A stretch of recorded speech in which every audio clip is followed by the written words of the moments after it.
Adam. Timu ya dhambi ilicharaza mabao 3 kwa nunge. Bao la kwanza lilifungwa na mchezaji mmoja hodari aitwaye Amani. Uwezo wa Roho Mtakatifu hadi Ibilisi akashikwa na kizunguzungu. Bao la pili ambalo lishangaza wengi ni lile ambalo lilifungwa na mchezaji Shujaa Upendo akisaidiwa naye Yesu.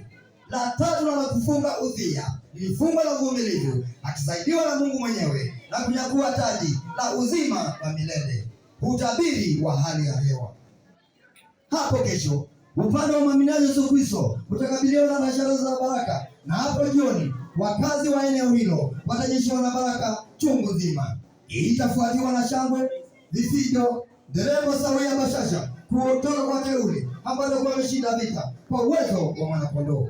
Upande mwingine wapepo wa giza watakumbwa na ukavu na pia baridi ya laana hapa asubuhi, kisha joto kali sana ambalo litasababisha moto wa milele. Na watu wa jioni huruma za radi tasika juu ya mwana wa Adamu. Basi kabla tutamatisha taarifa yetu habari, hebu tujiunge na watangazaji wetu walioko katika maeneo kaunti, hasa tujue ni yapi yanayojiri kwa sasa. Moja kwa moja hadi katika kaunti ya Kajiado. Asante sana. Kutoka studio za Tamasha Production tuko hapa St. Mark, ikiwa ni shule ya kibinafsi kumbuka ni katika kaunti ya Kajiado. Bila shaka hili siku muhimu babu kubwa ambapo wazazi, walimu, wanafunzi pia washikadau katika tasnia ya elimu wamejumuika pamoja kwa minajili tu ya kuja kufanikisha siku hino. Hii ni shughuli babu kubwa ambayo imehudhuriwa na miongoni mwa viongozi wengi. Tuko mtaza tu, hebu tusikie tu baadhi ya wale walihudhuria sherehe walikuwa na yapi ya kusema. Nilisema kitambo ya kwamba kumcha Mungu ndio chanzo cha hekima. Na nikasema mara kwa mara ya kwamba ikiwa wewe ni mzazi, ni jukumu lako kuhakikisha kwamba mtoto wako ameishi vyema. Ukamtunza yale malezi. Kumbuka unapomtunza akiwa mtoto mdogo, atakapokuwa na wewe mtoto wako atakuwa wa faida. Tuwe ya kwamba kuna mambo 3 muhimu.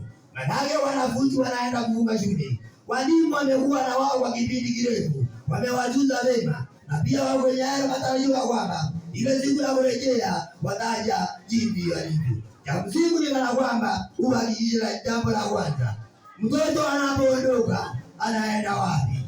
Ya pili wakija kwamba anaenda kucheza na nani?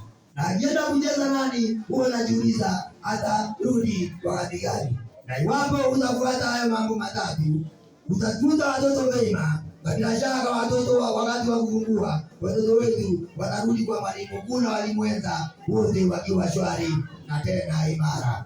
Ukibuza hayo, mimi sikulazimishi, lakini kama mzazi ujue kuna jukumu ya kufuatilia na kujua iwapo watoto wako wametenda yale ambao yamefaa. Ningesema mengi, lakini kizama upande wa kushoto naona wingu limetanda na mvua hii ya elimiko inaweza nyesha wakati wote. Ndio ukiangalia pale pembezoni unaona ile basikeli langu, yani helikopta. Itaabiria helikopta yangu iende. Lakini mwaka ujao itakuja hapa, maana nimeona mandhari hapa ni mazuri. Mimi nawaomba tu mkuje mchague nikuwe mzee wa kijiji. Shida zenu za kina mama zitaisha. Mkiwa na shida pale nyumbani, msiwe na wasiwasi. Mtakapo nichukua nikuwe mzee wa kijiji, mambo yatakuwa shwari. Naam. Basi tuko haya mambo kiduchu. Kuna wingi matumaini kana kwamba grade ya 6 wako chonjo imara. Tunapa muda bila shaka